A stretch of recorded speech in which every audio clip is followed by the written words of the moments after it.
Hello, my name is John Agnello. You just repeat whatever he says. Oh. What's your name? What's your name? Outstanding. Outstanding. Welcome to Bobby Pickles Podcast. Welcome to Bobby Pickles Podcast. You want to do that one more time?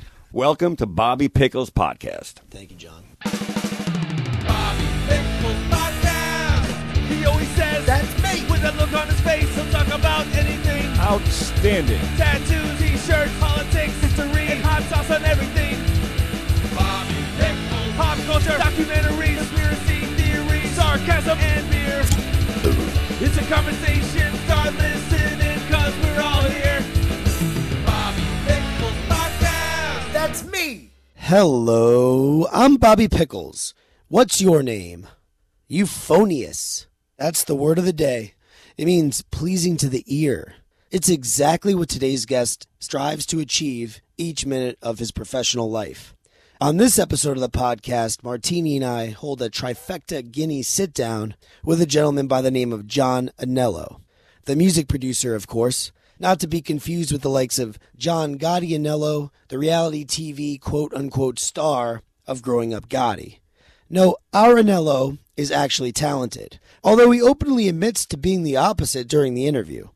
But regardless of his modesty, Agnello's been involved with many great musicians in recent years, such as Kurt Vile, Sonic Youth, Dinosaur Jr., Thurston Moore, and Jemina Pearl, to name just a few. However, I feel that it is most important to highlight the fact that John co-produced, recorded, and mixed the Social Distortion song Death or Glory, of which I'm a huge fan. I love Social D, and I love that song. I just saw them over the summer at the Warsaw in Greenpoint. In fact, I wish Mr. Agnello had been there to bitch slap the sound guy, because they definitely did not sound euphonious. I don't know if it's the acoustics in that place or what, but I couldn't even hear the vocals to Death and Glory when they played it. In any case, we recorded our dialogue with John at a place which does have great acoustics, Fluxivity Studios in Williamsburg, Brooklyn. Only a hop, skip, and a jump from the venue I just trashed. We sat in the control room, right next to the classic Neve analogue mixing console, the historic soundboard John uses to generate euphonious gold. And we discussed a range of topics, from audio editing to being, quote-unquote, the best, and what it means to be the oldest hipster.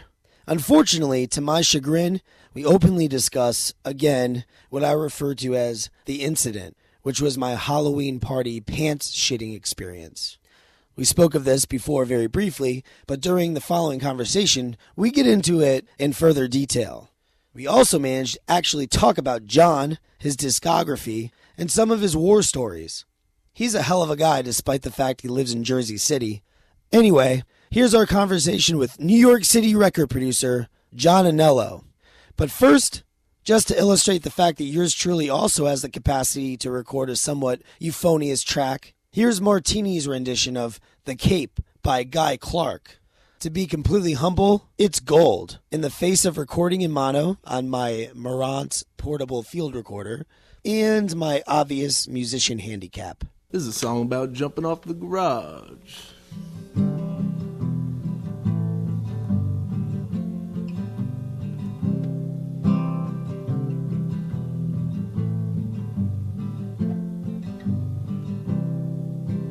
And 8 years old with a flour sack cape tied all around his neck.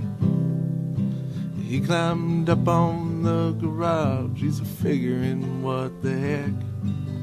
Well, screwed his courage on so tight that the whole thing come unwound. Got a running start and bless his heart, he headed for the ground.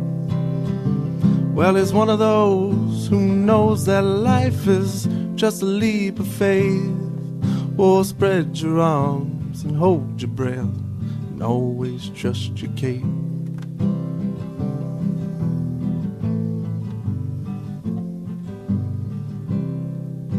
Well, all grown up with a flour sack cape tied all around his dreams. He's full of piss and vinegar, he's busting at the seams. Licked his finger and he checked the wind. He says, gonna be do or die. Boy, he wasn't scared of nothing. Nah, he's pretty sure he could fly. Well, he's one of those who knows that life is just a leap of faith. Oh, spread your arms and hold your breath, and always trust your cape.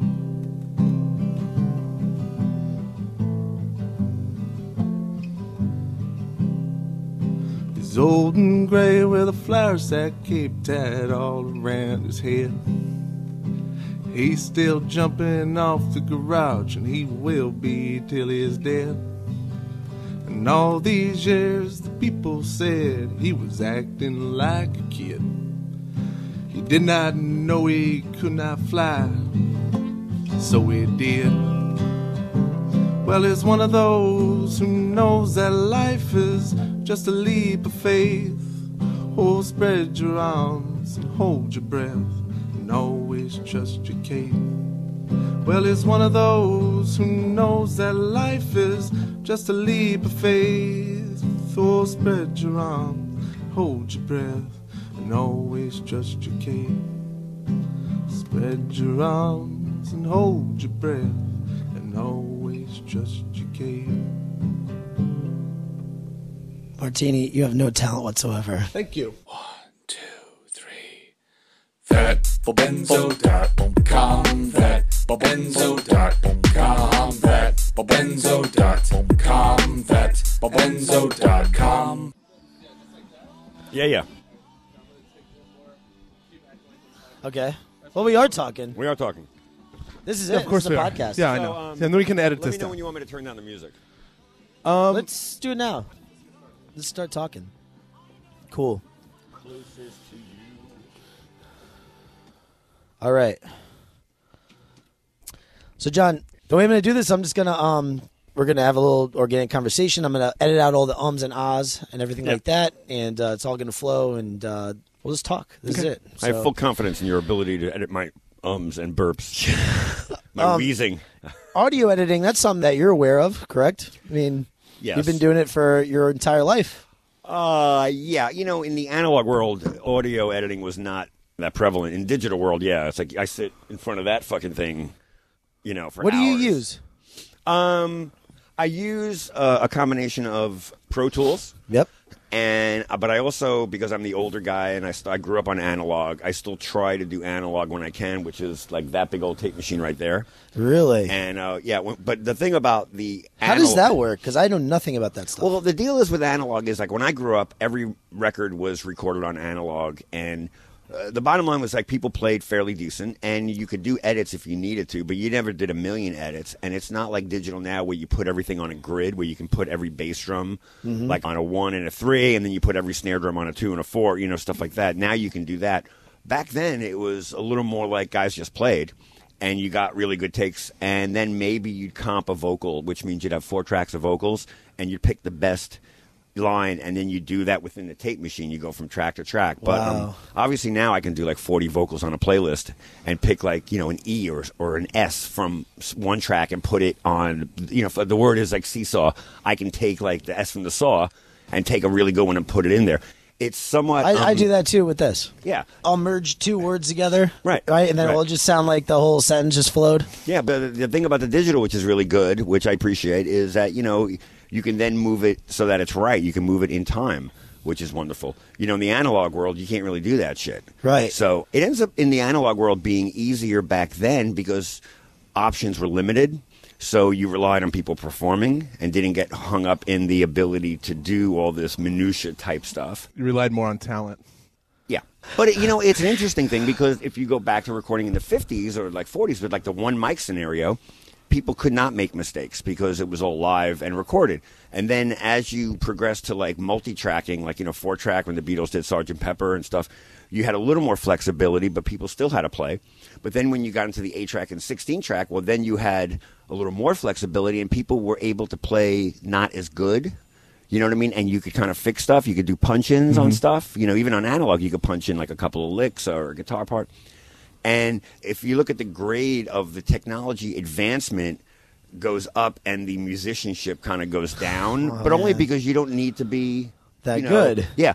For example, a guy like with very little musical talent like myself, I could do a record at home with Pro Tools and drum machines and all that and loops and stuff, and I could put out a record. Is that true though? You don't? Yeah, absolutely. You don't have very. Yeah, absolutely. I don't have any talent at all. No, I'm a talentless hack. My name's John Agnello. Exactly. I guess I'm being modest on a certain level, but I guess I was never like a musician as a kid.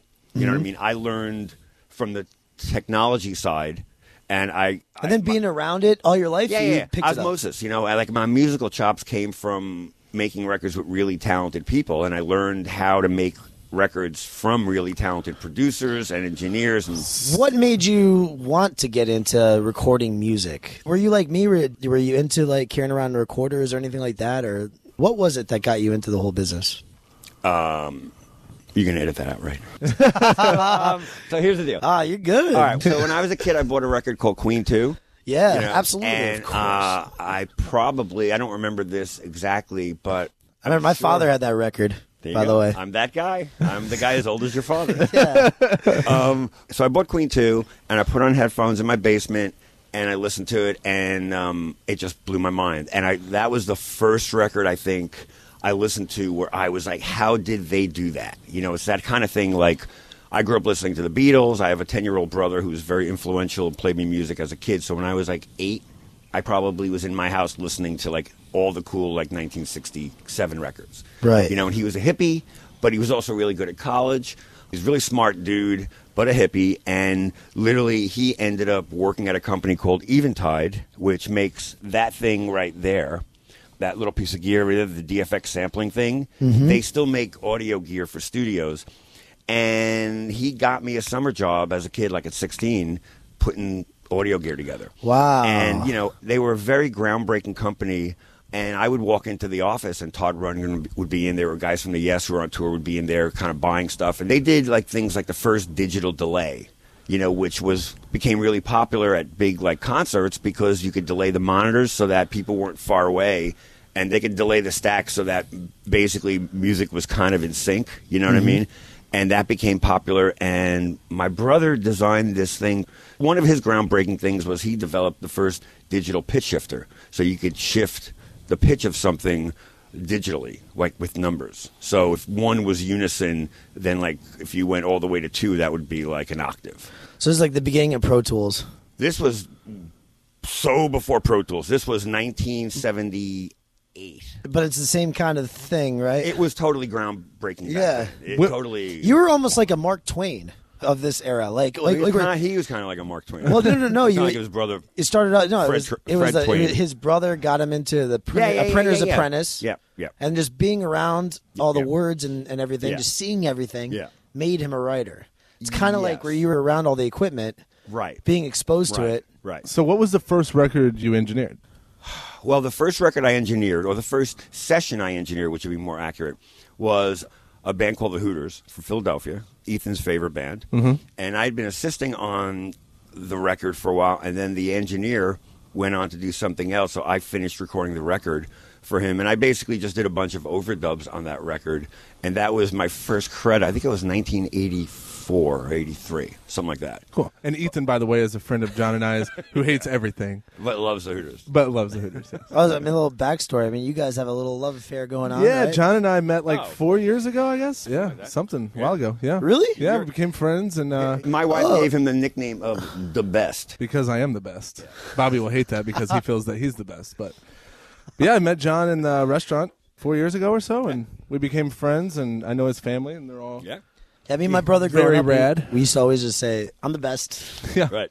Sick, huh? But see, I didn't have to say it about myself. Other Yeah, people no. said it Yeah, because, we all said which validates my existence, Right. I believe. So I literally actually used to call him the second best, yeah, but not in front of his face. Because clearly I'm the best. yeah, of course, obviously. And so your wife met him first? No, we No, would I just met go to all the of- restaurant all yeah. the time. And, Okay.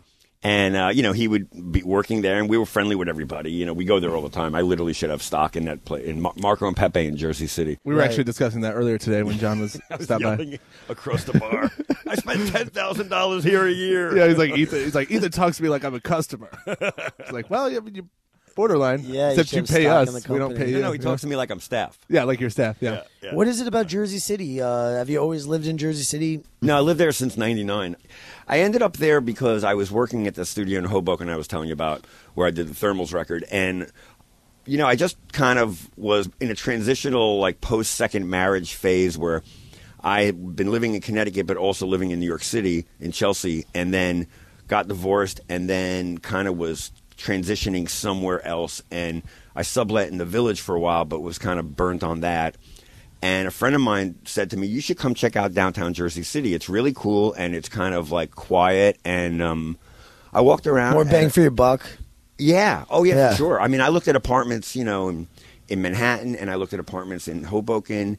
And then I just ended up saying, I like this neighborhood. I don't really want to buy anything, but I do want to, like, live here for, like, a year. Check it out and see if I like it.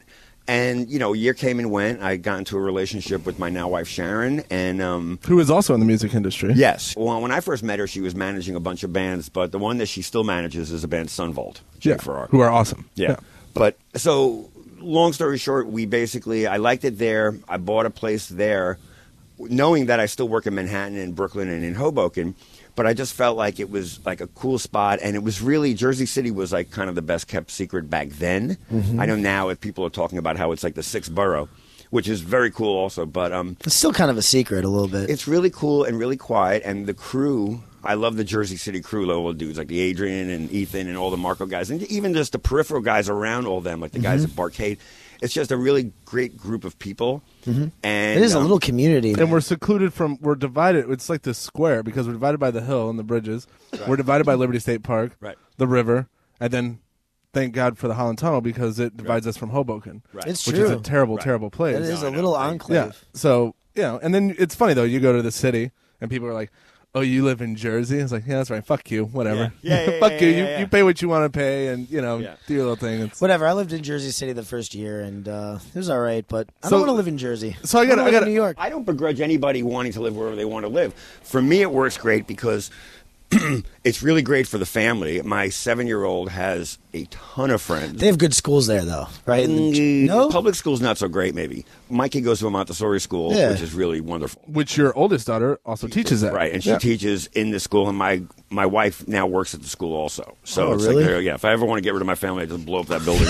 I'm a free man. Free. Just to get this out of the way, we can edit this in whenever we No, want. no, don't crowbar that in yet. I want to crowbar this in because we're talking about Jersey City, and so the reason that I want to bring Oh, this story God. up is because, well, Johnny and I live in Jersey City. Bobby doesn't anymore, but he used to. A lot of Yep. people kind of know Bobby; they know us. So, about 2.5 weeks ago, I Yeah, it was. yes Last Friday was the 2-week anniversary. anniversary, yeah, which we'll be celebrating this for the rest of my life. So Actually, it's 3 weeks tomorrow. okay, yeah. So Anyway. Bobby here came all the way from Staten Island and went to a party at 660 Can Grand I Mills. interject really quick? Interject. Yeah. The guy who's making fun of Jersey City I knew you'd say lives in Staten Island. Yeah, I know Okay, exactly. now, John. Okay, continue. Okay, no, I gotta- No, John. Let me hit this. Yeah, No rebuttals. Let me hit this. No rebuts. retorts here. No, Yeah. you I have my reasons. I lived in Brooklyn as well. For a year and a Yeah, half. exactly. Who cares It a doesn't fuck? matter. I was just bringing up a point. Oh It's my not God, a judgment, it is just an horrible. It's the observation. worst borough. I'll admit it. It is the worst borough. That's It's so terrible. detached. Oh, it is terrible. I think I would rather live in Hoboken than Staten Island. It's right by the ferry. Well, Like, maybe. right next to the ferry. On Yeah. paper, you would Yep. think that it would be like a place that would blow up. I thought. I hope it blows up. I thought it would be a place that people would start catching on to or something. Yeah. It looks like a good area. You just jump Good. right on the ferry in 20 minutes. You're there in the city. I have friends there, and I have a not couple of go-to places in Staten Island that I really like. So Yeah. it's not like I never go there. It sucks. I always go through Staten Island to pick up my mom in Brooklyn when I get to see her. But anyway, continue. Yes, with the I know story. Johnny Sorry. wants to hear this story. So, a couple weeks ago, I go to bed, whatever. I was out the night before. I had seen Bobby earlier in the night, and he was already pretty I was banged up. intoxicated then. Yeah, he was already pretty intoxicated. I was like sitting outside of Marco Pepe. Yeah, on his bike my and just bike, looking like, at me. Looking at you, just like. so anyway, like psychologically, like, are you going to come out? yeah, so this is good. So Bobby ends up going, he's like, oh, I'm going to go to this party at 660 Grand, at Corey's place where the screen shop's at. So he goes to this party. And so during this time, I had gone out and then gone to bed. I wake up at 8:30 in the morning. I have to go to work. I come downstairs. Well, at first I woke up and I saw Bobby's backpack in my room. I'm like, what is that Puma bag doing down here? You knew that was there? I saw it, yeah. So I'm like, what's that? What's going on there? So I walk up the stairs. I go in the living room. Bobby's passed out on the couch. I go, Bobby, what the fuck are you doing here? And he just goes, Martini, something terrible happened last night. I go, what happened? He goes, I got really drunk and, well, I mean, I shit my pants in front of everybody at the party. I was like, what do you mean you shit your pants in front of everybody at the party? He goes, I shit my pants in front of everyone while talking to everybody. And they told me I had to go. He goes, and I knew I couldn't go back to Staten Island covered in shit. Because even his boots, he had shit his pants, like not just a shart, full on defecated his body. I mean, he just, his poots. That's good. So Bobby had shit. His boots were covered. And was your couch covered? I don't even know. because this is what he did. My roommate let him in. It's so interesting that I have no, like, I don't care about this. No, I know. Everybody's going to know about this. I'm going to put up flyers and everything saying this guy shit his pants and came to my place. This guy shit himself in Jersey City. But he, so my roommate let him in. Bobby goes directly up to our bathroom and showers.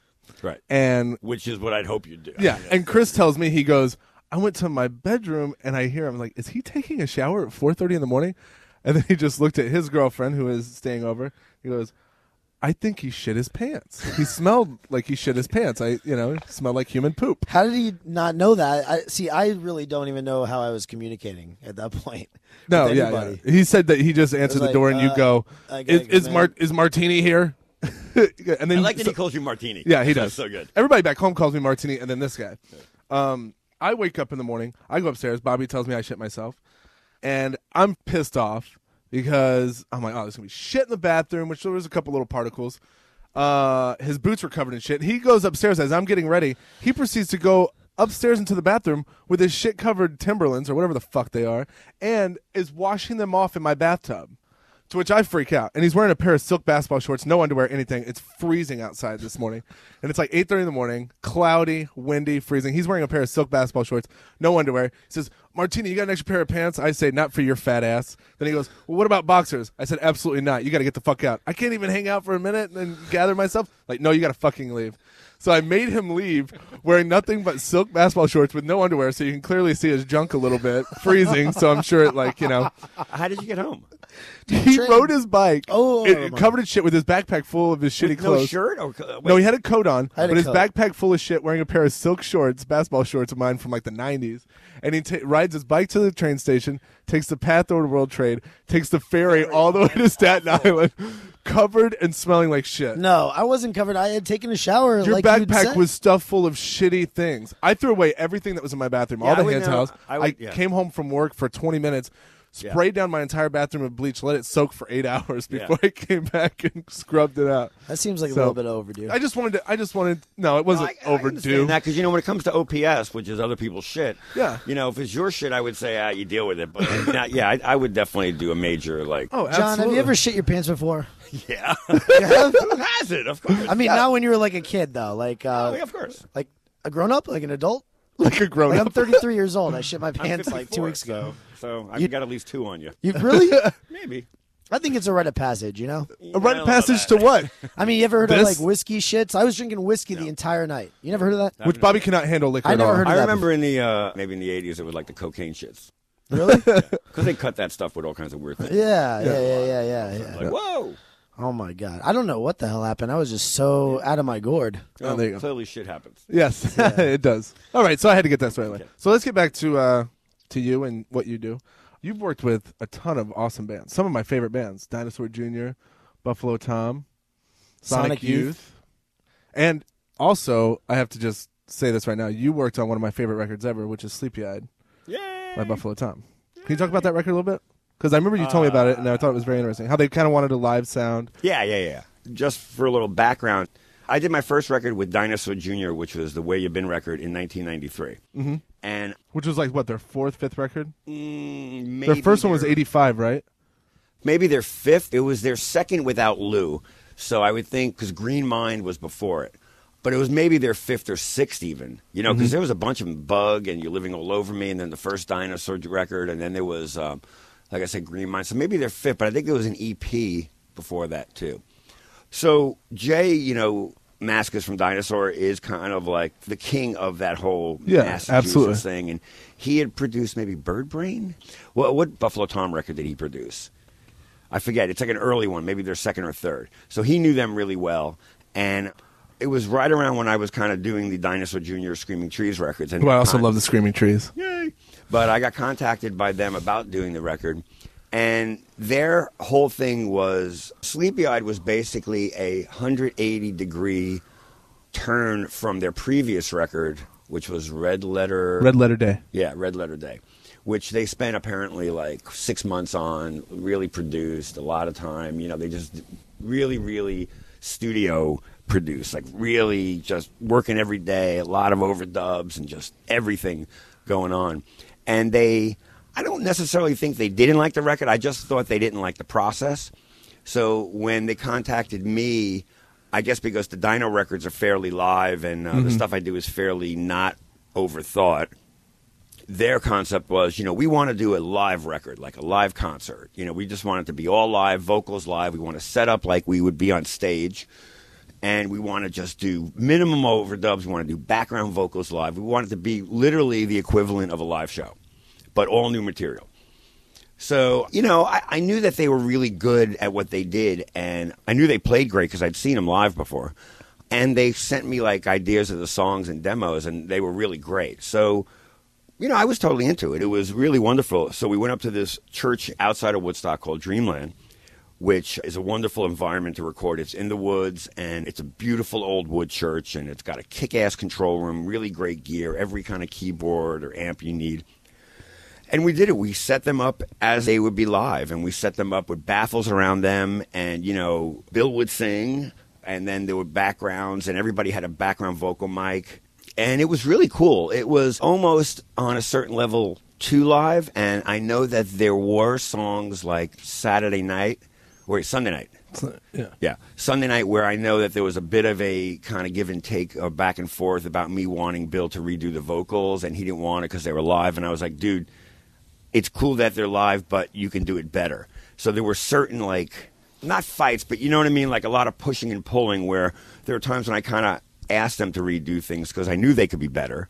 And, the record lives forever, you know what I mean? If you don't have your best vocal on a song, that's the song's legacy. And, I just felt like it was my job to kind of help them do what they wanted, but also make sure that the record sonically and performance-wise was top-notch. I certainly don't want to do, like, a record that isn't one of their best records. So there was that, but they were, like, a lot of fun to work with. It was winter. We had a lot of great snowball fights, and we hung out in Woodstock a lot, and we mixed it in New York. And they were all just, like, super sweet. I mean, we hung out with them a bunch. I hung out with them a bunch in Boston. We did a bunch of rehearsals, and they were just, like, a fun three guys to hang out with. Yeah, So, and that record is one of the best records of the 90s, I think. You like it? Oh, it's unbelievable. Always had since I was a kid. I dug it. I dug them, too. It's funny with bands like that. Like, I know I talk about working with Dino for, like, ever, but there are certain bands that I wish I would have had more than one shot doing their records, and I feel like they were one of those bands where I feel like I would have loved to have done a second record with them because I don't know, it was just really fun. I thought we really had a great camaraderie and we kind of all worked well together, and it's almost like I would have loved to have gone into another record with that already established as opposed to the first record where you're feeling each other out. So I want to get a glass of water if you guys Yeah, go No ahead. problem. But yeah, so that's a good one. I'm glad you guys like that. Yeah, I love that record. Yeah, I remember Ethan actually told me, he goes, John did, Tangerine. It was like one of my- oh yeah, that song's on, and Ethan's like, when I first met you like 4 years ago, he goes, because we had talked about liking Buffalo Tom, he goes, John worked on Sleepy Eye. I was like, what? Blew my mind. My brother has all these CDs, and he taught me how to play guitar when I was a kid, and he had this crazy collection of tapes and CDs. He had them all organized, and he did not want me to mess with them. Right. But I would always take and hope that he didn't happen to listen to that record. I would take the CD out of the case, put the case back, so he wouldn't notice that it was gone, and I would hide the CDs under my pillow. And a couple records I did that all the time. One was Meat Puppets, Too High to Die, also the Meat Puppets album Rat Farm, and Sleepy Eyed, and then Pale by Toad the Wet Sprocket. Those were the main ones I always used to take. This is totally up your alley, man. All the music that you love, he's produced or I know, something. it's great. Or I know. Well, the only one I've actually produced out of those four is... Well, no, but yeah, it's the only one. it's definitely that same genre. No, I that, know. Yeah, I the mean, yeah, it's that same 90s group. kind of Yeah, it's that same group of No, Alternative the 90s were rock. actually good. That whole like 90, I think Dino came out in 93. I think it was like the 92 or 93 through like 97 was such a great like 4 or 5 years of making records because, you know, I was making Screaming Trees records and the Dino stuff, and I worked with Patti Smith and just like the Buff Tom guys, but I remember also being in different situations where I remember working with the Screaming Trees in one studio in New York, and then like at the end of the night we got a visit from like the Sonic Youth guys and Butch Vig who were working on Dirty like in another studio, and it was like so great to like, you know.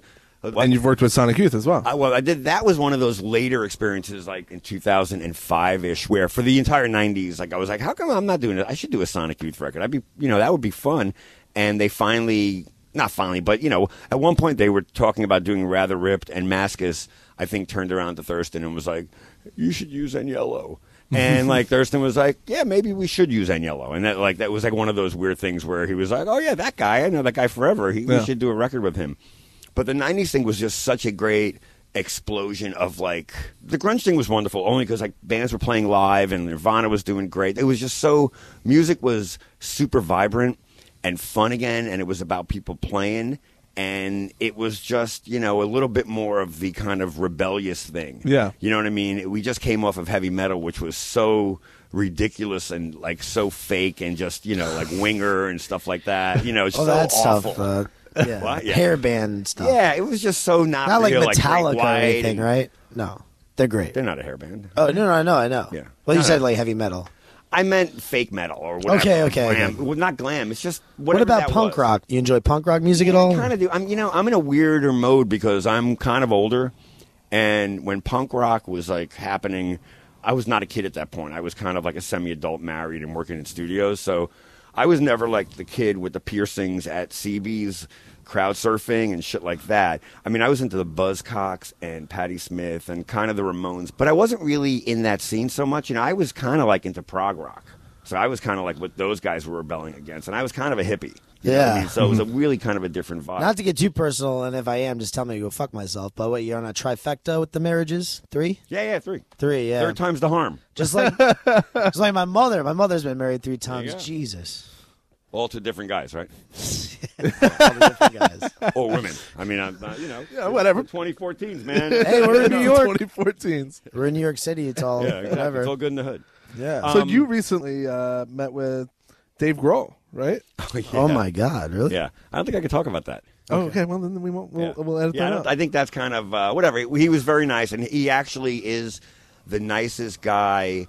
Like, people say he's the nicest guy in rock, and meeting with him, he is the nicest guy in rock. But he's working on something which I don't know. I probably can't talk about. But Okay, he was yeah. really great. He Okay, was really cool. I know they just remastered like the Nirvana album, right? Or one of the. Oh, in Utero as well. in like Utero 20 is like years old? 25-year 25, yeah, anniversary, Which or is something like that. nuts. I know. Isn't that crazy? I know. Think Dino, 20 years, no, right? In Utero, couldn't be 20 because Where You Been is 20 years old. Mm-hmm. So In Utero came out a little bit after that. So I think it's like the 20th anniversary. Yeah, 20th anniversary. And you worked on Where You Been, right? Yeah, I recorded that. Yeah. Wait, what?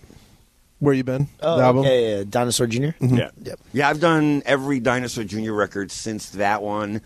The only record I think I haven't done with him was he did an acoustic record called Martin and Me, like in 96 or something. I forget, but I wasn't around to do that, so he did it with someone else. But apart from that, I've pretty much like worked with him a lot. I mean, you know, record after record in some form. Not every record, certainly from top to bottom. Like now, my position with him is more like I come in and mix at the end. He records with like his dude up in Amherst, and then I come in and mix it all up, which is actually a really good working thing because he's not quite the taskmaster, and I don't say that in a negative way. I just say it in a way I know he likes to work like maybe 5 or 6 hours a day, or you know what I mean, like take breaks, and he has a kid and stuff like that, and he's got the studio in his house, and I think to have me staying up there for, you know, a month and a half or 2 months is just... It's interesting that, you know, I was just thinking, I was listening to an interview with Grohl and Novoselic or whatever, and they were talking about the 20-year remastering stuff or whatever, and, you know, how they did it. They did it in, like, some house up in, like, Michigan or whatever, and they did it, like... They do it at Pachyderm or something? Something like a couple of days or, like, a Pachyderm week or studio. 2 weeks or something like that. They just banged it all out. Well, Albini's works really fast. Yeah, that was Albini. That was the guy's name. But have you had experience like that where you're just like in some kind of house out in the middle of nowhere. Well, basically, I've done a bunch of stuff like that. We did a couple of Dino records in his house in Amherst, and then later on that house burned down. But he's since then has had studios and houses, and I worked on a Mark Lanigan record, oddly enough, in the 90s, late 90s, where we recorded at Duff McKagan's house in the Hill, Beverly Hills. Not Beverly Hills, I guess it would be, somewhere in Los Angeles. Kind of like on the other side of Burbank. But that's Guns N' Roses, right? Yeah, so basically Duff and Lanigan were kind of AA buddies. And Duff also had a house in Seattle. So Mark was caretaking the house in the Hollywood Hills.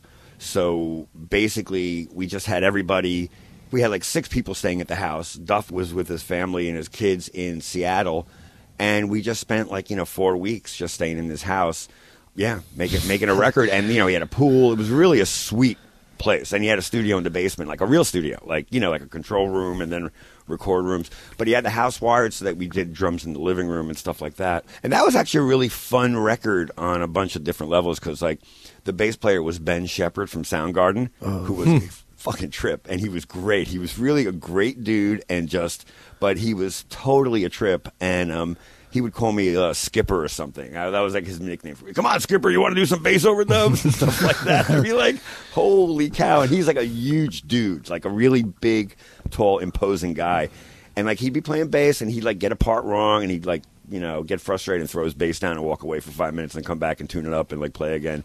He was awesome. He was so great. So he was in the band, and Mike Johnson, who is a guitar player who played on a lot of the Lanigan records, played guitar. And in fact, Duff actually played drums on a couple of songs. He came down for weekends. He would come down and hang out. But yeah, that was kind of a fun experience. But I've done records, rehearsal rooms. We did a Sunvolt record in their rehearsal room in St. Louis, where you just brought in a bunch of gear and plugged the mics in. You run the cables out from the room into a little closet area, and I'd sit down there.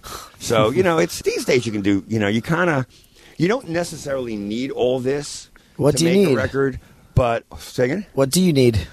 You need some good mics, you need some good mic preamps, and you can just go roll with that. And what you really need is guys who can play and talented musicians and really good songs. And the good thing is, if you have that shit, you really can make a good record anyhow. I mean, think about I don't know if you guys listen to Guided by Voices.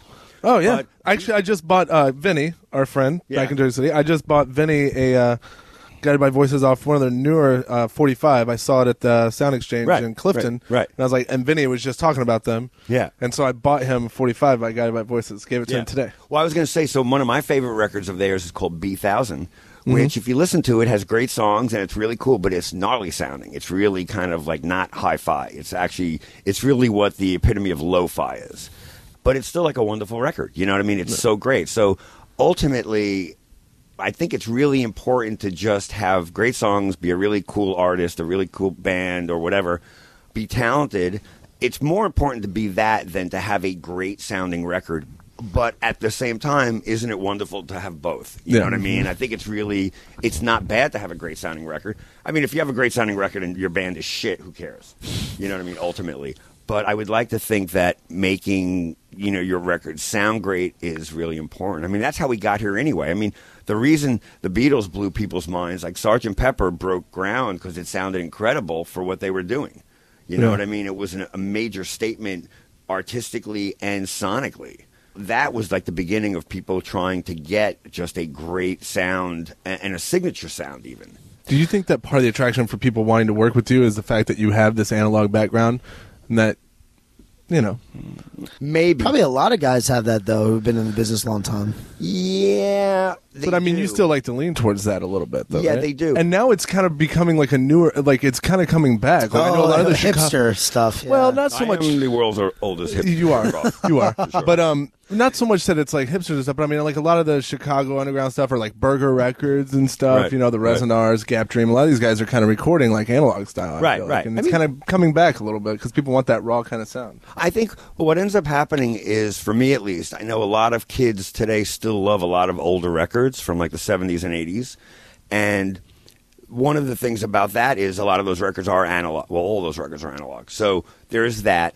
But if you think about it, for me, real landmark records, I can think of, 2 or 3 dozen records from the 70s, 80s, and early 90s. And then when you start thinking about the 2000s, it starts getting a little kind of bleak. You know what I mean? Like there are not that many classic records, for me at least, for my taste, from like 2000 to like 2012 or whatever.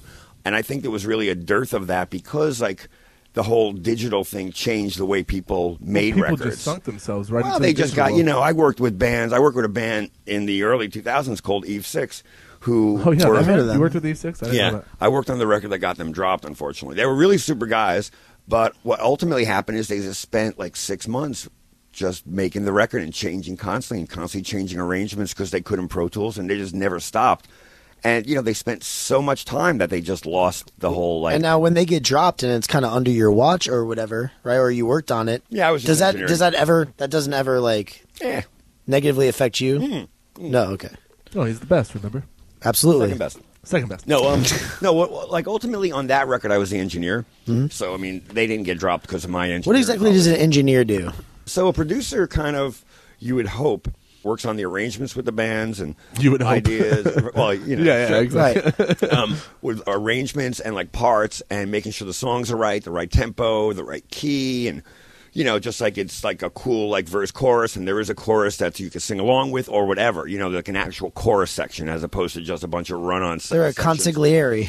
What? They're a consigliere. They're Something a counselor. Like you know, but all that stuff, but also like booking studios and just making sure, you know, you're on budget and stuff like that, and mastering. And a producer does a lot of things. An engineer basically is responsible, hopefully, once again, for the sound of the record. Mm-hmm. You know, putting up the mics, getting the right amp sound, making sure the right effects are on, vocals or whatever. Or not right, but, you know, it's all by taste. But I end up doing kind of both at this point. You know, I'm a producer-engineer, so I kind of work with the bands before on their arrangements and on their material, and then kind of record the records. Now, we're sitting in a studio in Brooklyn doing a podcast, and this room that we're in right now, this is like the control room area. This is where the engineer is, and they, you know... Yeah, this is where this is like... I do a lot of mixing here. So this is like, I'm sitting at the console. Okay. This is a classic Neve console from like 1978. It used to be in Air London, which was owned by, well, George Martin worked there all the time. There are actually pictures here of George Martin and... Who's George Martin? Now, George Martin produced all the Beatle records. Okay. Yeah. So he's a very famous producer. So there are pictures here of George Martin sitting there with the band America from like the 70s. This console is in that picture. Oh, really? So Nat, the owner of the studio is called Fluxivity, by the way, which is a technical term for like aligning tape machines. So he bought it through somebody else, but it originally came from the Air London. And it's a 40... So this thing has been around a long time. Fuck yeah, man. You know, like Kate Bush records were made on it. Nat would know better of the history of the console because I'm kind of like a doofus when it comes to that stuff. I know I really like the way it sounds, and that's kind of all I care about. But I know, like... so each one of these, like a different track? Yeah, these are your faders. So basically, like, your bass drum will be here, your snare drum will be here, your hi-hat will be here, your toms will be on 2 tracks, your overhead cymbal mics, and then maybe your bass guitar will be here, and then you'll have, like, 20 guitar tracks coming up, and, you know, your vocal will be here. And then you have equalizers on each channel, and, you know, you basically just... It's like... the best way to kind of describe mixing a record is kind of like...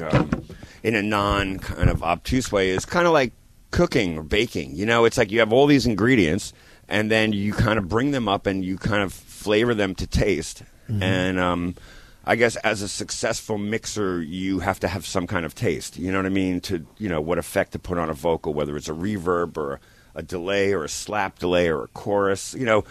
And there are options from, you know, from the beginning, from the bass drum all the way up to background vocals. You basically just... bring up the bass drum fader and you season it so that it sounds good to you, and then you bring everything else up and you mix it all so it sounds like a record. I can't even... And obviously you develop your own style that you do on how you mix. But once again, it's just for taste. I mean, you know, I kind of... I kind of like the way a certain thing sounds, but I was also raised on that kind of stuff. You know, I learned from... my mentor is a guy named Bill Whitman, who recorded like Cyndi Lauper records, the Outfield records. Were you? I heard this once. Were you in the room when they recorded Time After Time? I was in the room when they wrote Time After Time. Oh, how shit! About that? No, Look it's at crazy. you. Yeah, I was an assistant engineer, and I was like coiling my cables and breaking down from just the same record, but we had like a drummer. We had Sly and Robbie from the Wailers jamming on "Girls Just Want to Have Fun." the original, one of the early versions of Girls Just Want to Have Fun, and it so did not work. So they scrapped the idea. But what happened was they came in, they jammed for like 6 hours, and then we were like, all right, thank you, and they left, and we were like, that's not, it wasn't right for the song. But then the rest of the session went out for dinner, and I was breaking down the drums and, the bass stuff to set up for like the next group of like recording on that record. And Cindy had mentioned that she had an idea for a song. And Rob from the Hooters was like, oh, I'll stick around and maybe I'll help you. Let's see if we can hash it out. And while I was breaking down coiling cables, I could hear them just working on the different parts of the song. Wow. And it was really weird.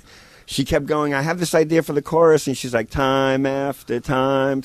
And it was cool. And then I think he mentioned something like, he was like, well, let's see, if you talk and I will be waiting. And I was like, that's kind of cool. And they just kind of, worked it out in like 2 or 3 hours. And then everybody came back from dinner. And then, they went on. I was assisting, so I can't take much of a credit for anything. But they went on to make like a groundbreaking song that made them, millions of dollars. That was a song that's been covered like, a dozen times by other artists. Yeah, it was pretty amazing. Oh, my God. It was fun. That was a fun record. The thing, once again, I was assisting, and it was very early on in my assisting career, and at times I was a little bit in over my head. I was still learning on the job, but I was surrounded by really influential and great, talented people. Bill Whitman recorded it. He did, some producing on it too, just because he was a very strong musical influence. But the producer of the record was Rick Chertoff, who, did Joan Osborne, Sophie Hawkins, and Cyndi Lauper, and just a bunch of other stuff. And he was a really great producer in the sense of getting the right people together and helping write songs and arrange songs. And he was very on his game when it came to that stuff. And we had really good players, Anton Fig, who played a lot of the Kiss records. He was like the phantom drummer on a lot of the Kiss records. He played drums, and, he still plays with Letterman. I mean, he was a great pop drummer, but also we had Andy Newmark playing drums, who was in Roxy Music for a while. And the two guys from the Hooters, Rob and Eric, played a lot on that record. There was a lot of talent in that room. And quite frankly, she was like amazing. You know what I mean? And she just had something special. It was really incredible. How does it feel to be around all that talent all the time? It's odd because you never really think about it. It's not like you're standing there going, well, this is incredible. You're kind of You don't ever go, this is incredible. I mean, the one time I guess I kind of felt like right now, John. Hey, I'm thinking this is incredible. Yeah. I am. You're thinking another hour of this bullshit, and then you get to go to the bar. Hey, oh, you motherfucker! It's true. Fuck, you got it. No. Actually, what's really happening is John is actually thinking right now, oh my God, these two guys have so much talent. Yeah, exactly. And he's blown away. Yeah. Right. Let's be honest with ourselves here. I'm thinking I'm never going to go to Mark No, it's weird because in those situations, it really is a case of like you're surrounded by these guys, but you really got like shit to do. You're working. And when I say I was definitely like new and kind of learning, there was a lot of pressure to kind of not fuck up. And back in the old analog days when you erased something, it was gone. So if you fucked up and erased a vocal, it was really bad. And people could get really fucking pissed. Yeah. So there was a lot of pressure to be professional and to just keep on the money and run around and make everybody happy. So there wasn't a lot of like... You never found yourself starstruck? Well, I was going to say, so years later in the 90s, I did get to do 3 songs with Alice Cooper.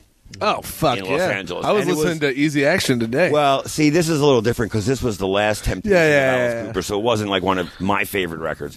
But it was still pretty amazing hearing him sing. And that gave me chills. Wow. But I think my starstruck days these days are not... I mean, I guess here's an example. I think if tomorrow I got a phone call to make a record with Bob Dylan or Neil Young, I would probably wet my pants. You'd shit your pants? Yeah, I would shit my pants again. He would shit his pants. There you go. It will make you feel better. But, for the 4th time. Exactly. How do you know it was 3 times? I don't know. Okay, good. So, why do you assume 3? I don't get it. It's a magical number. Like 12. 3's a harm. Shitting my pants right now. No, but like I could see that happening. And also, you got to remember that back then when we were making that record, she was Cyndi Lauper, but she wasn't Cyndi Lauper yet. It wasn't until that record came out that she became a huge star. Mm-hmm. We thought, I don't think anybody was in that control room saying this was going to be a groundbreaking record for the next 10 years. You know what I mean? Like, so basically, we could just say that John Agnello is solely responsible for the stardom of Cyndi Lauper. No, you can't. Okay.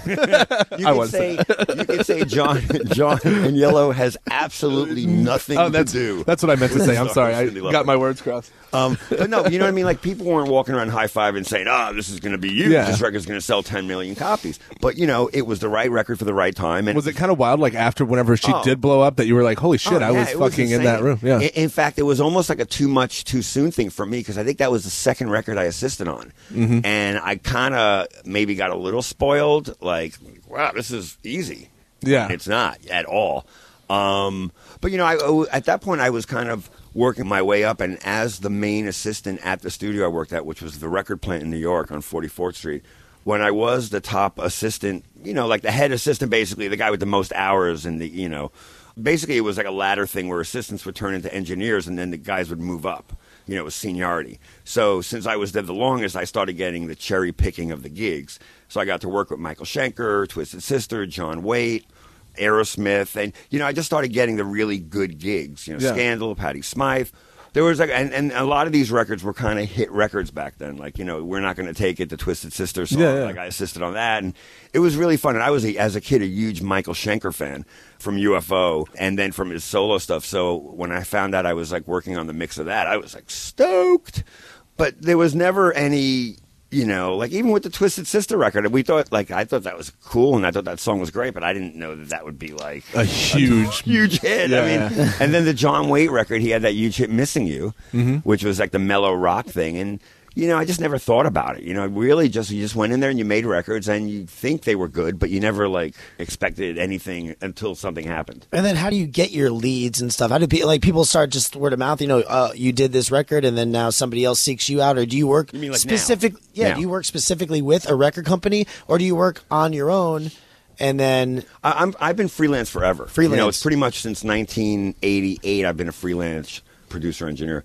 So I'll give you a perfect example of how I get a project. I just did a record this year with a band called Acapulco River, right? Who I really love. They're great guys, and I got that record because the main guy, Will, in Acapulco River, loved the Kurt Vile Smoke Rings for Your Halo record. So, I mean, that's how it goes. You do a record, and hopefully people like it, and hopefully the artist does really well, and then people chatter about it. Let's say, hey, you should work with this guy. Well, yeah, let's get this new guy, John Agnello, you know, who's like 80 years old at this point. But then, you know, they think I'm a new guy because, you know, my name comes up every now and then, but not all the time. Yeah. Do you still absolutely love what you do? Yeah, I'd have to, right? Because this is like a crazy kind of thing. No, you'll disappear. Like, I remember over the summer, you were in fucking like Norway or some shit like for like Spain 3 and weeks. Norway, and But then I came right back and had a day off and came when back. you were recording. Mixing and recording there. Yeah, but I came right back from there. I took a day off and then came in here to like mix 2 records in a row. Like, I actually saw you the night you got back off the flight. Man, I was walking the dog. Remember that? Yeah, you were so out of it. I was so burnt. It was unbelievable. You just listen to music constantly, right? Yeah, in here I mean, even when we came in here, you're blasting music. I wasn't necessarily blasting it, but when I came in, Nat, the owner, had a record on, and I just was like setting some stuff up and like kind of going through my bag. But I do listen to a lot of music. But you know, the thing about the mixing, for example, is like the 10-hour or 12-hour mixing day. You know, when I'm finished and I back up all my files, I get in my car, I listen to like talk radio. Yeah. No, seriously, or yeah, you got to decompress. Yeah, I got to decompress. But also, I do listen to a lot of music in a sense that, you know, I'm listening now to demos of a band I'm going to work with in December. Mm-hmm. You know what I mean? Or I'm listening to the mastering of a record I just finished where I have to listen to it and make sure it sounds right. But are you listening to other stuff and how somebody else did it and getting inspiration that way? I'm trying to listen to stuff because people turn me on to things to listen to, so I do. But I do spend a lot of time in kind of a weird bubble of... Do you ever get to the point where after you get done working on a record and you listen to it to make sure it's okay, but after that you're just like, I never want to hear that again? Yeah, there's never one where you're just like, I never want to hear that again. You know, I got to say that I've been really lucky to, like, I genuinely like the guys I work with, and, like, I've been lucky to work with really awesome people and artists, you know what I mean? So I very rarely have the, you know, fuck those guys, I never want to deal with them again. I've had a couple, and I've had a couple who actually... It's a weird thing, I won't mention their name, but I've had one particularly where I love the band, and I like the guys. It was just they drove me insane working with them that I was just like, I can't anymore. You know what I mean? Yeah, it's got to be weird because like certain personalities get along with certain personalities. Yeah, well, some of these guys are just nuts. You know what I mean? It's like the band. And you have to spend so much time with them. Yeah, you're like living with them. You're in a room with no windows, with no like, and I'm tethered to this console trying to make them happy. Yeah. So it could be, and that's just the mixing and recording. The band I was talking about, they had me running around 12 hours a day. You know, let's do this. Let's do the drums in the back hall. We don't like that. Let's do the drums in the bathroom. We don't like that. You know, let's do horns. Let's do the, and it was like all day I would just run around with the assistants setting things up. And it was just like, I can't do it anymore. Wow. Like, and then at the same time, you get guys that you work with where it's just a blast, I'm sure. Yeah, of course. No, most of the guys are. I mean, like Kurt is so much fun. And even at the worst possible times is still fun. And like Jay's awesome, even though he's a little bit stoic and quiet, but he, the Sonic Youth guys were great. The Thermals were amazing. I mean, I just finished a record with this band Manchester Orchestra that we mixed here. We met those guys. They came to the thing we celebrated that night after mastering. They're like fucking family. I mean, it's crazy. Like they've stayed with me, and like they just played at Music Hall, and we had Bella, my 7-year-old, and Sharon came for the sound check to hang out with them. And it's like, so more times than not, the people become like really good friends more times than not. So I'm pretty lucky about that. And I don't think it's just I don't know. I'm just lucky. I think on a certain level with people on the level of Kurt and Ockerville and Dino, I mean, they're not like that huge that their heads are like so far up their ass that they can't be nice people. You know what I mean? They're just, they're working really hard too. And that, they're cool. John, what the heck are these things right here? Well, it's because you always see these in like the control room or whatever. The concept is, so we're looking at these kind of wall panels that are all cushions. They're like big old seat cushions and stuff, and they're on the walls. And what's going on is, what you don't want in a room like this, because it's kind of like a box, is you don't want reflections off the walls. Because then you're sitting here and stuff comes through the speakers, but then you hear it bouncing off the wall. You get different kind of... so you want to just have it through this funnel where you're just hearing exactly what's going on here. You want these cushions to absorb sound. Right. You don't want what they call reflections, especially in a mixing room. Yeah. Now, if we were in a recording room where I recorded drums, I wouldn't want that. I want it to be reflections and reverb, because that sounds really good on drums. But in a mixing room, you really want it to be controlled. Nat is really super great he designed this room and built this room himself. He's really like amazing, talented dude.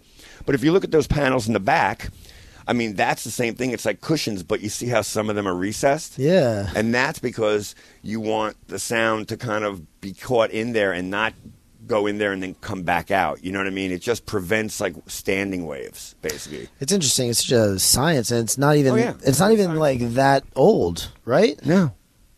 It's acoustic. Acoustics are scientific, It's like you can read books about it and stuff like that. Yeah. And trust me, I've been in a lot of rooms, a lot of control rooms, and there are good sounding rooms, and then there are like bad sounding rooms, and it sucks to build a room and put like gear in and then listen to monitors and it sound like shit. It's just a bummer. Yeah, because you got to fucking just rip it off. Then you're kind of screwed, It's like you have to figure out how to make it sound reasonable. Like the key, I'll give you a perfect example. Why I like this room, why this room works for me really great is because I mix a record in here and I take it home and it sounds similar. You know what I mean? To how you heard it right when in it here. was being... And that's what you want. You want it to be true. I mean, in a lot of rooms, you bring home something and it's like, oh my God, there's so much bass on the recordings, and it's because there's no bass in the monitors. So you compensate by making the bass really loud, but that's not real. Wow. Yeah. And then you have to take your record to what they call the mastering engineer, and he's the guy that takes your mixes and he makes them loud for CD, or he does the vinyl, and he puts them together and he gives it the final EQ. And that's a real art too, because he's not just taking the ingredients, he's taking the record. So he has the power to really enhance your record if he's really good. But if he's kind of like a chump, he can ruin your record. That's a very particular job. I've been working with a guy named Greg Calby since 91. And I mean, pretty much he does like 98% of my records. And we have a great rapport. He knows exactly, like he always says to me, like, oh, that Fluxivity place, you really do great there. You bring your records over and they sound really close. He knows. Or he's like, wow, that's a weird room for you. When you work in that room and you bring me stuff, it's always like, I always need to add bass to it. You know what I mean? He's really in tune with that.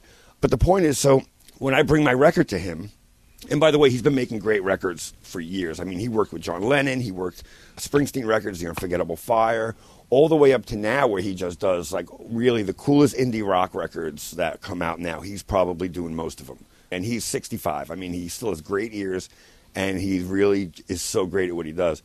But so when I finish my record, it's almost like bringing my term paper to the professor. You know what I mean? Because I hand him this record, and it's like, oh, shit, I hope it sounds good.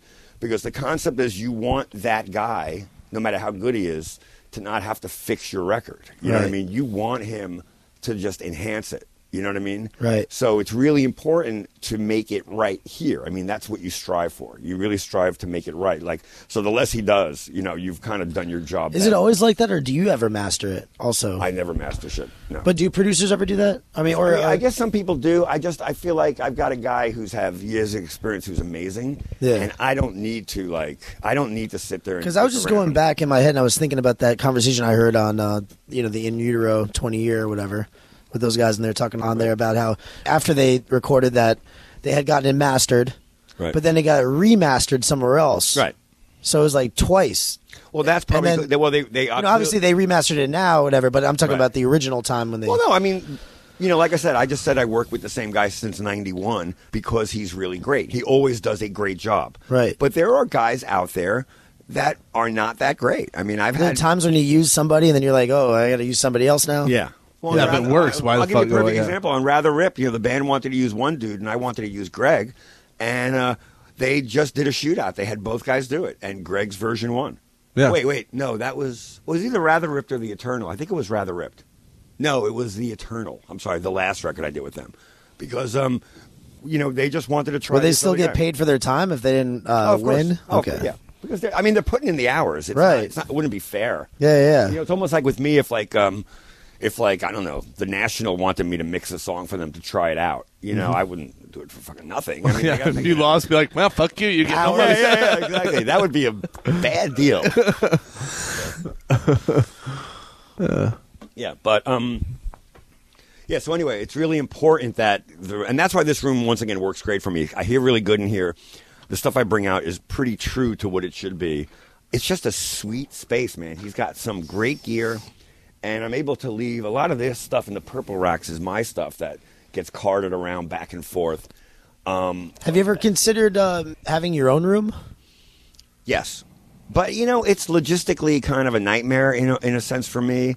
I travel a lot for work. I'm also really picky about gear. Like, this is the kind of gear I like, you know. And I'm not, this is old school, man. Right. But the point is, like, I'm not the kind of guy who could just mix, as they say, in the box.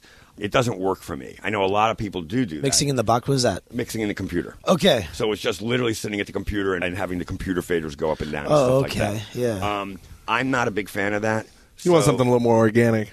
Basically. Well, I can't, you know. The real deal, you're touching something. Well, here's the deal. So if the song's going and I want to push a guitar solo, I literally just grab the fader and push it, and I just do it and listen and like, that's cool. You know what I mean? Or if a drum fill's happening, I just grab the snare drum and push it all. You know what I mean?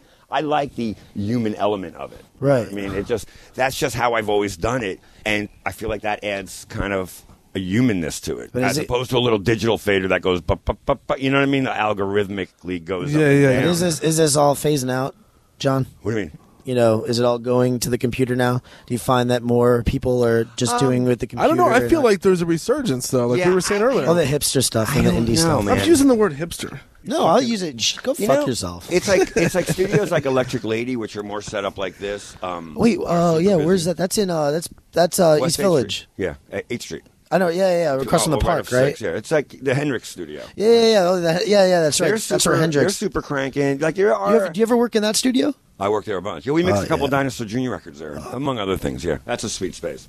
My friend Stuart does all the Boardwalk Empire stuff there. Oh yeah, Stuart. All the live music. Yeah, he's a cool guy. And then Stuart's friend Tony. Yeah, plays bass with Patti Smith. And they did a lot of Patti Smith stuff. There. But yeah, I don't think it's being phased out. I think ultimately, what happens to me a lot is people come to me who have tried to do it the other way and aren't happy with the way it sounds, and they're like, "Can you mix our record, or can you fix our record, or stuff like that?" So, I think there's always going to kind of be a need for this. I do think that, but.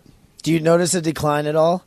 Don't you feel like there's a huge DIY? Yeah, I think there is, but people still like things that sound good. You know what I mean? Yeah. You know, and also I think it's really important to kind of not just do one thing. Like, I think what works for me is that I can do the production and the arrangement and then the mixing, you know, or that kids can come and bring me their record, and I can kind of give it a sound that they can't do. You know what I mean? I think as long as people are still going to shows, buying records, I don't think this will ever go away. I can't imagine it would either. Yeah, who knows? Maybe 20 years, maybe you're right. Maybe it will. Or hell, maybe in 3 years you'll be out of work. You're like 20 years, I might. You're gonna pay my mortgage.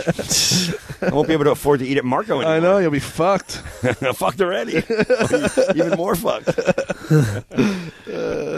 Sweet. A good combo. Yeah. You think of anything else, Martini? Well, one last question for John. Boxers or briefs? Briefs when I work out, boxers the rest of the time. Yeah, sweet. Awesome. I knew it.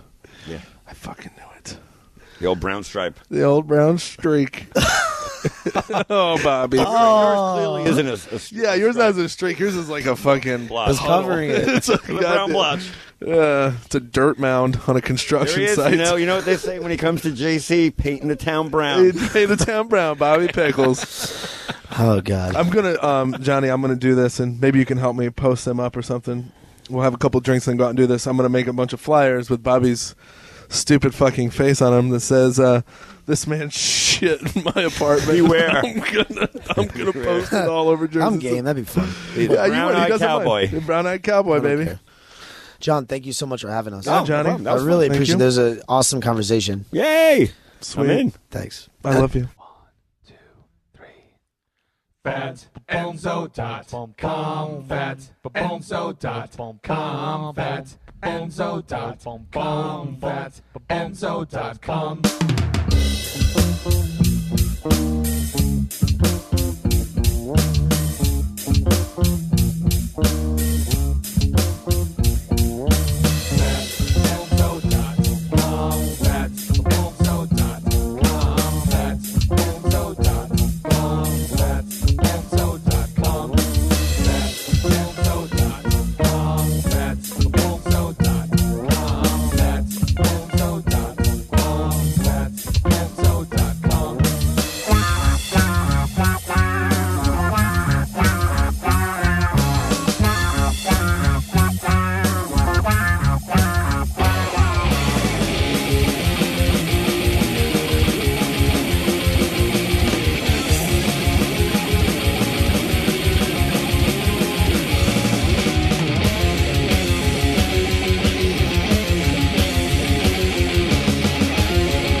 fatbenzo.com, fatbenzo.com.